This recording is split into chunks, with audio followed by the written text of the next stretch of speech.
عرفان صدیقی غنی پور بسکھاری Ambedkar Nagar U P سے پوچھتے ہیں، حضرت میرا سوال یہ ہے کہ سورہ علق میں آخر میں سجدے کی آیت ہے تو اس کو کس طرح سے نماز میں پڑھا جائے، رہنمائی فرمائیں۔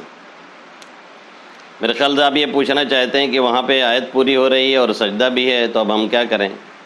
ایک طریقہ تو وہی ہے جو لوگ عام طور پہ اپناتے ہیں کہ وہاں پہ سیدھے سجدہ میں چلے جاتے ہیں اور اٹھ کر کے پھر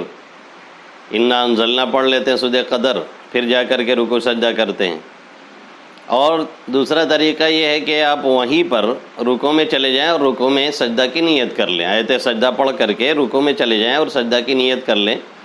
تو سجدہ تلاوت ادا ہو جائے گا۔ اور اگر اسی آیت پہ آپ سجدہ رکوع کر کے سجدہ میں چلے گئے، رکوع میں آپ نے نیت نہیں کی،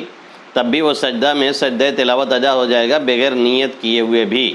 بہت سے لوگ اس مسئلے سے چونکہ واقف نہیں ہوتے ہیں، اس لیے وہ بیچارے اس پر رکوع سجدہ نہیں کرتے ہیں، بلکہ چلے جاتے ہیں سیدھے سجدہ کر لیتے ہیں، پھر اٹھ کر کے ایک سورہ پڑھتے ہیں، پھر جا کر کے پھر سجدہ کرتے ہیں اور سمجھتے ہیں کہ اس کے بغیر نہیں ہوگا، حالانکہ اس کے بغیر بھی سجدہ ادا ہو جائے گا سجدہ تلاوت۔ وہ اس طریقے سے کہ آپ اسی آیت پہ رکوع کریں، رکوع میں نیت کر لیں، یا تو پھر رکوع میں نیت نہ کریں، سجدہ میں چلے جائیں، تو جب سجدہ میں جائیں گے تو خود بخود سجدہ تلاوت بھی ادا ہو جائے گا۔